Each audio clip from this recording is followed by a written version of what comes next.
Assalamualaikum warahmatullahi wabarakatuh.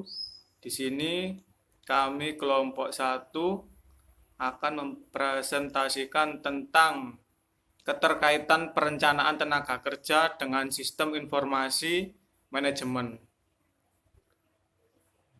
Dengan kelompok yang bernama saya sendiri, Abdul Rafiq, Muhammad Reza Muslim, Muhammad Ihya Ulumuddin, Rahma Fajriati, dan Cindy Bairawati. Apa itu perencanaan tenaga kerja dan sistem informasi manajemen? Perencanaan tenaga kerja atau manpower planning adalah proses memperkirakan jumlah optimal orang yang diperlukan untuk menyelesaikan suatu proyek, tugas, atau tujuan dalam waktu tertentu. Sistem informasi manajemen mengacu pada sistem yang menggunakan informasi dalam rangka untuk memastikan pengelolaan usaha. Perencanaan menurut para ahli. George R. Terry, perencanaan adalah pemulihan fakta-fakta dan usaha menghubungkan antara fakta yang satu dengan yang lain. Kemudian membuat perkiraan dalam peramalan tentang keadaan dan rumusan tindakan untuk masa yang akan datang. Menurut Harold Koch dan O'Donnell, perencanaan adalah tugas seorang manajer untuk menentukan pilihan dari berbagai alternatif kebijaksanaan, prosedur, dan program. Dan menurut W.H. Newman, perencanaan adalah suatu pengambilan keputusan pendahuluan mengenai apa yang harus dikerjakan dan merupakan langkah-langkah sebelum kegiatan dilaksanakan. Tenaga kerja menurut para ahli. Yang pertama, Sumitro Joyo Hadikusumo 2007. Menurut Sumitro Jayakusumo, tenaga kerja adalah semua orang yang mau ataupun bersedia dan memiliki kesanggupan untuk bekerja, termasuk mereka yang menganggur meskipun mau dan mampu untuk bekerja, akan tetapi terpaksa menganggur karena tidak adanya kesempatan kerja. Yang kedua, menurut Ritonga dan Yoga Firdaus, pengertian tenaga kerja adalah penduduk yang berada pada rentang usia kerja yang siap melaksanakan pekerjaan. Antara lain, mereka yang telah bekerja, mereka yang sedang mencari kerja, mereka yang sedang menempuh pendidikan atau sekolah, dan juga mereka yang sedang mengurus rumah tangga.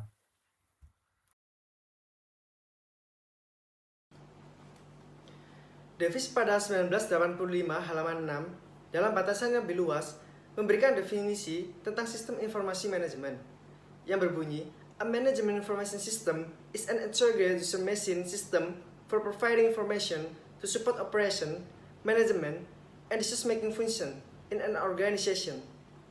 The system utilizes computer hardware and software, manual procedure, models for analysis, planning, control, and decision-making, and a database. Konsep atau bagian penting yang terkandung dalam definisi sistem informasi manajemen dari Davis sebagai berikut. Yang pertama, sistem yang terintegrasi. Yang kedua, sistem manusia, mesin yang berbasis komputer. Yang ketiga, sistem yang menghasilkan dan menyajikan informasi. Yang keempat, sistem yang mendukung fungsi operasi. Yang kelima, sistem yang mendukung fungsi manajemen dan pengambilan keputusan. Yang keenam, sistem yang membutuhkan sebuah database. Dan yang terakhir, sistem yang memanfaatkan berbagai model perencanaan dan keputusan. Apa sih sistem yang terintegrasi? Davis pada 1992, halaman 4, sebuah sistem yang terpadu atau terintegrasi didasarkan pada asumsi bahwa harus ada integrasi antara data dan pengolahan. Ketika integrasi data tersebut dapat dicapai melalui pengolahan database. Kontur pada 1996 halaman 11 mendefinisikan sistem yang terintegrasi sebagai suatu sistem pengolahan data yang terpusat, manakala data tersimpan dalam suatu pusat penyimpanan data dan dapat digunakan oleh beberapa user dalam waktu yang bersamaan. Selanjutnya yaitu sistem manusia mesin yang berbasis komputer atau computer based user system. Secara konseptual, sistem informasi manajemen dapat saja beroperasi tanpa dukungan komputer. Namun, dengan kekuatan komputer membuat sistem informasi manajemen menjadi lebih fleksibel atau lebih layak. Menghasilkan atau menyajikan informasi. Sehubungan dengan hal di atas, maka yang menjadi tantangan terbesar bagi suatu sistem informasi manajemen yang efektif dan efisien adalah berkaitan dengan kemampuan sistem informasi manajemen. Yang pertama adalah untuk menghasilkan jenis dan jumlah informasi yang benar-benar dibutuhkan oleh organisasi, khususnya oleh level manajemen. Yang kedua, menyampaikan informasi yang memenuhi persyaratan, serta mudah dipahami oleh pimpinan organisasi atau user. Informasi yang baik adalah informasi yang mempunyai persyaratan kualitas, seperti lengkap sesuai kebutuhan, terpercaya, dan up-to-date. Mendukung fungsi operasi. Peran sistem informasi manajemen dalam mendukung fungsi operasi adalah dengan memberikan informasi yang dibutuhkan dalam mengoperasikan organisasi atau perusahaan sehari-hari. Misalnya, informasi yang mendukung pengendalian biaya, informasi yang mendukung pengendalian kualitas menyeluruh atau total quality control, dan informasi yang mendukung peningkatan penjualan. Mendukung fungsi manajemen dan pengambilan keputusan.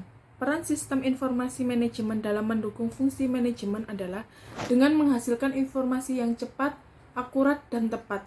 Informasi ini akan digunakan user atau dalam hal ini manajemen dalam mengambil keputusan.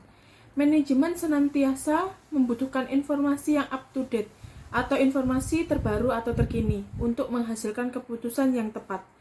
Informasi tersebut harus secepatnya diperoleh pada saat dibutuhkan dan tentunya harus sesuai dengan kebutuhan user manajemen.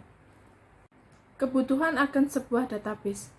Kadir yang mengutip dari pendapat DET 2003 halaman 9 mengartikan database sebagai tempat untuk sekumpulan berkas data terkomputerisasi yang tujuan utamanya adalah untuk memelihara informasi dan membuat informasi tersedia pada saat dibutuhkan.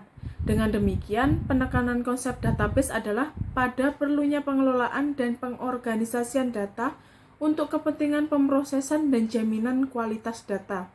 Pemanfaatan berbagai model perencanaan dan pembuatan keputusan. Data umumnya harus diproses dan disajikan melalui suatu cara atau metode yang hasilnya dapat diarahkan pada keputusan yang akan dibuat. Metode untuk melakukan hal ini adalah metode pengolahan data item yang didasarkan pada sebuah model keputusan. Tujuan dari perencanaan. A. Perencanaan merupakan jalan atau cara untuk mengantisipasi dan merekam perubahan. Yang kedua, perencanaan memberikan pengarahan direction kepada administrator maupun non-administrator. Yang ketiga, perencanaan juga dapat menghindari atau setidak-tidaknya memperkecil tumpang tindih dan pemborosan pelaksanaan aktivitas-aktivitas. Yang keempat, perencanaan menetapkan tujuan-tujuan dan standar-standar yang akan digunakan untuk memudahkan pengawasan. Fungsi perencanaan. A. Menentukan titik tolak dan tujuan bersama. B. Memberikan pedoman, pegangan, dan arah. C. Mencegah pemborosan waktu, tenaga, dan material. D. Mempermudah pengawasan. E. Kemampuan evaluasi yang teratur. F. Sebagai alat koordinasi. Ciri-ciri perencanaan. Pertama, perencanaan wajib dituangkan secara tertulis. Yang kedua, tentukan goal atau tujuan yang ingin dicapai. Yang ketiga, disusun sesuai dengan tugas dan tanggung jawab. Yang keempat, selalu tentukan prioritas. Yang kelima, tentukan review pada list yang sudah kita buat dan pekerjaan yang telah selesai dilakukan. Yang keenam, selalu berikan batas waktu atau deadline.